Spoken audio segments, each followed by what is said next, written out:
Ya, kembali di uji kandidat masih bersama Pak Jarod Saiful Hidayat. Tadi ada beberapa kritik yang disampaikan oleh Kang Gun-Gun dan juga Kang Yayat. Nah, kita juga punya beberapa kritik dari Twitter yang akan kita tampilkan bersama ya. Iya, Tasya? kita saksikan sama-sama. Ini adalah kritikan yang masuk ke sosial media, Pak Jarod. Ya, ini dari JJ Rizal. Ya, ini komentar soal Kalijodo ya.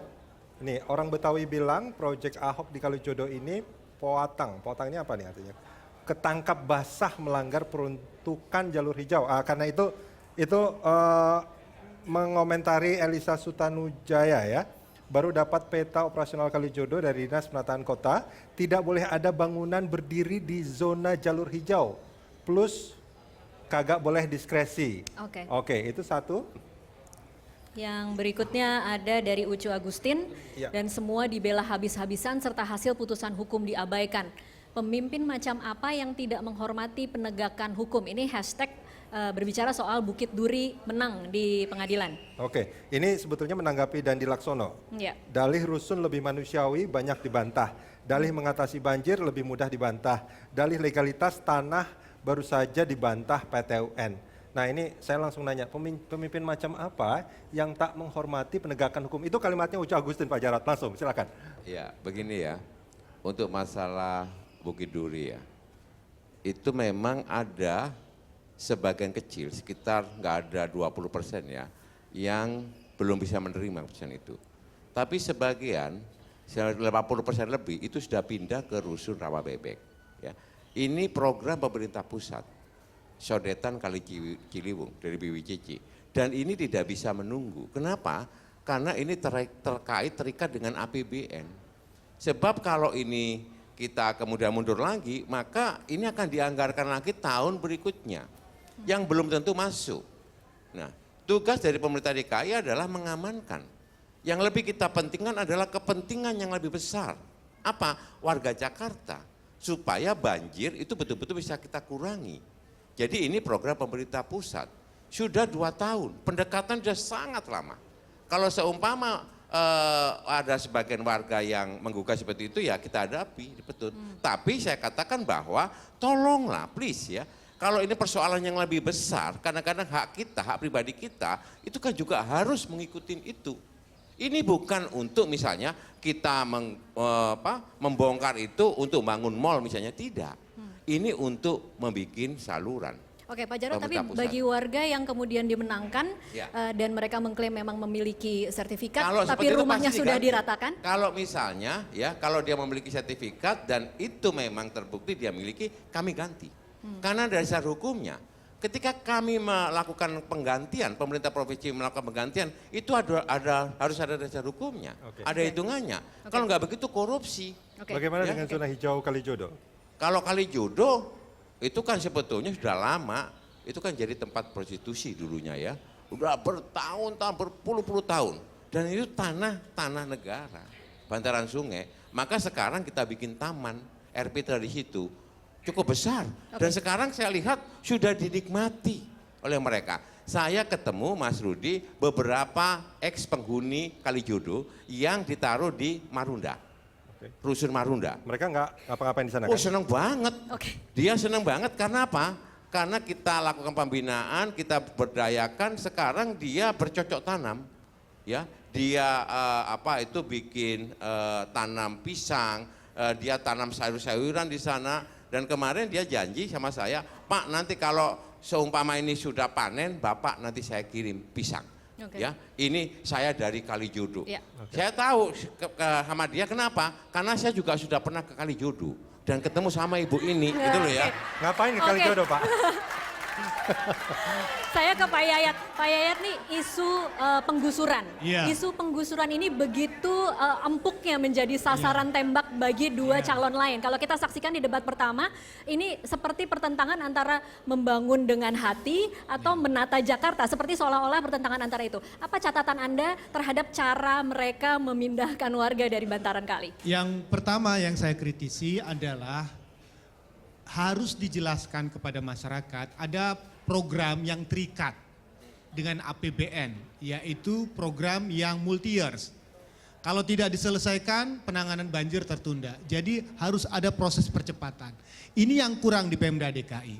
Bahwa kalau ditunda, penanganannya akan bermasalah untuk ke depan. Nah, yang kedua yang perlu kita kritisi dan perlu diperhatikan Pak, ini persoalan ketika pindah.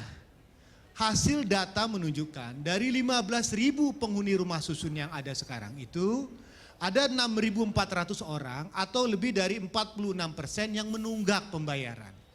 Ini sebuah catatan penting karena ternyata ketika mereka pindah, mereka tidak punya pekerjaan, tidak punya usaha, dan sudah dibantu oleh pemerintah DKI melalui Bajis misalnya. Nah, pertanyaannya mau sampai kapan supaya ini tidak terlalu lama? Kita mengusulkan ada bagusnya ada program yang memang harus lebih besar dianggarkan oleh DKI untuk program pendampingan usaha ekonomi. Untuk pendampingan dalam kurun waktu tertentu begitu ya, bagi mereka yang baru saja pindah ya. Nah, ini program bagus, makanya saya dengan Pak Basuki ini kan ya kurang sedikit aja kan, artinya ya mohon doa restu ini akan kita tuntaskan betul. Sehingga kita akan bisa buktikan bahwa penghuni rusun yang pindah itu betul-betul hidupnya jauh lebih mulia, lebih hebat dibandingkan ketika dia masih di PGBG Sungai. Nah Pak Jarod ini lebih mulia, lebih sehat itu kan menarik sebetulnya. Ya. Tapi sampai kapan mereka diperbolehkan untuk tinggal di sana? Kan mereka menunggak. Ini Begini. saya mencoba mewakili 6.000 Ya. warga Begini. yang menunggak tadi. Sebetulnya di rusun itu nggak sewa, nggak ada sewa kita. Itu adalah biaya semacam apa ya, service charge gitu ya. Gratis Pak. Untuk Jarod. kebersihan, Tapi ada sewanya Pak, keamanan. ada Ada. memang kemarin angka itu ada 200 ribuan sampai angka 400 karena tergantung luasannya. Kedua memang kemampuan dalam konteks membayar listrik, Listrik, iya. membayar IPL lah, iuran pengelolaan lingkungan yang kelihatannya agak sulit karena kemampuan mereka untuk bekerja mendapatkan lapangan usaha itu agak terbatas. Itu kelihatannya perlu kita sikapi Pak. Ya, Oke. saya dapat laporan seperti itu. Kemarin saya cross check kepada SKPD terkait, memang ada. Saya bilang kalau memang yang bersangkutan tidak mampu, ya subsidi, bebaskan. Oke. Apalagi mereka yang sudah tidak produktif, itu harus dibantu. Kami juga fasilitasi, kalau dia masuk rusun, artinya berbagai macam fasilitas dia dapatkan Kang Yayat. KJP pasti dia dapat, kesehatan dia dapat, transportasi kita berikan, pelatihan-pelatihan di rusun kita berikan. Nah tadi persoalannya adalah bagaimana pemasarannya. Oke. Yang kedua, kami sudah melakukan kerjasama supaya pabrik-pabrik besar itu ya yang membutuhkan ya usaha konveksi dan sebagainya itu memberdayakan. Saya banyak masuk ke warga-warga dan banyak bordir-bordir di kampung-kampung begitu ya yang merupakan pesanan dari perusahaan besar. Kemitraan ini menjadi bagian yang sangat penting yang sekarang ini lagi dikerjakan oleh Pemprov DKI. Oke, baik. Saya ke Mas Gun-Gun lagi. Mas Gun-Gun, lagi-lagi kita meng-highlight isu penggusuran. Betapa itu kemudian menjadi sesuatu yang sangat mudah untuk menjadi serangan dari dua kandidat lain. Dari sisi komunikasi politik bagaimana Anda melihatnya? Ya, ini memang akan jadi problem yang jadi sasaran tembak dari semua yang menjadi penantang pada pasangan petahana.